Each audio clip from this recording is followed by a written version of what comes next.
we gonna say, start off like this, keep it real.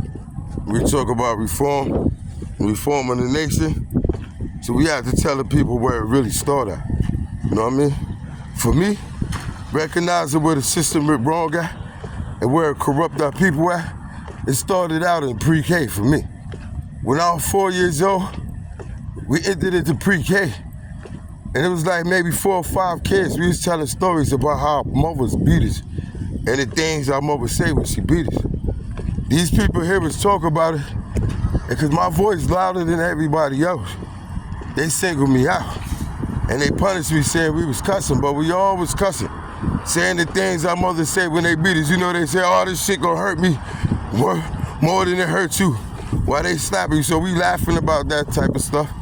And they punished me. Talk about I was cussing and I'm a criminal, I'm corrupting all these other kids. So they kicked me out of pre-K and labeled me as disruptor, hyperactive, and everything else. Now, when you enter into the school system, first, we started out first grade. So they got everybody, we grow with all the same kids that we play with in our communities and the little classes with us. So we get through that. You know, kindergarten was all right. First grade, they start separating us. They start putting us with different people, different kids, and different things like that. People we don't really know and stuff. People not from our communities. So now, they see we want to play. We want to be with the kids that we know. Play this first grade. So, you know, I went to school in church. So the church taught us how to read, how to write. My grandmother already taught me all the mathematics and all that. So, how to multiply, divide, and all that before I even hit first grade. So, and they can show you what I'm telling you right now, what they did to me. So, they took a test, a stupid test. You know, I'm a little kid, I want to play football. My friends, they running through the hallway. They trying to make us sit down for a test. I ain't paying attention to that test. I'm trying to hump on some little girl. And now I'm trying to go play football. So she like, yo, to fill out these colors. I'm like, man, I don't want to do that. I'm trying to get in the hallway to get outside. So she said, hey, you got to put something. So I just grabbed any crayon and just put anything. I ain't care what she said. I get outside, I play football, humped on the girl, have fun. So now, the report cards came back off of that test alone, all for filling out of colors. Not no mathematics, not no reading, not no writing, not no none of that. Real shit. So, they failed me. They gave me an F. Pigs. Shout out to people. So they gave me an F. They failed your boy. So, I was coming home from school. We got report cards. My cousin running. He said, let me see your report card. Cause he passed. He said, I got them F's. He's like, boy, you better tear that report card up. You know your grandmother, you know Pauline Carr gonna tear you up, boy. So, you know, we ripped that thing up. I get home, go through the whole summer, have fun. Best summer ever. And now we get ready to start back school. And my grandmother found out, hold up, they got this boy going back to school in the same grade he started off, so but he fell. Who fell first grade?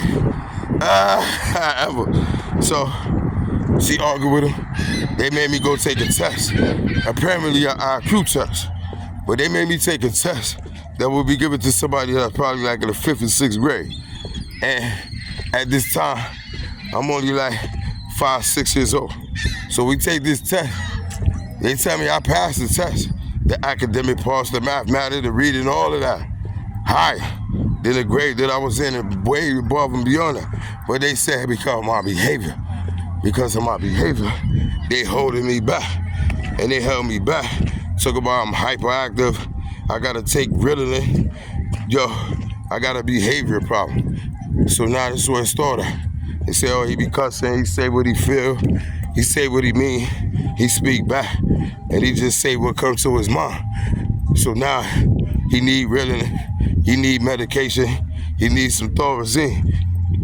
And then, and lead from that to placing us into what you call the youth camps, which is the next prison.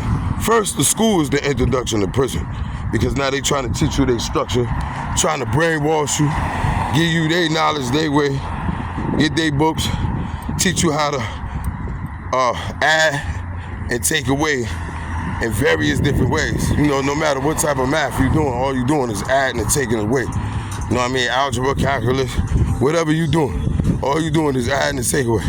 If you divide, you take away. If you multiply, you add. No matter what you do. Feel me? So, now, as I was stating, so they put us through these systems, which is prisons.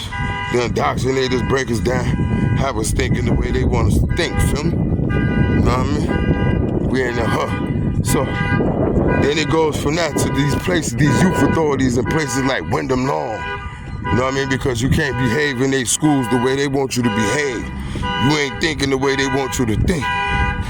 You're not holding your hand over the heart when it's time to pledge allegiance. You're not singing the national anthem because you don't believe in it. And you see what's going on in your life. You seeing how they treating your family. You seeing how when you come into contact with these people that's basically that's running the jobs or got the jobs in these institutions are all white at the end of the day. And they don't got no respect or no regard for black people. So now, placed in such situations like this, you know what I mean? You yourself don't have no respect. Peace.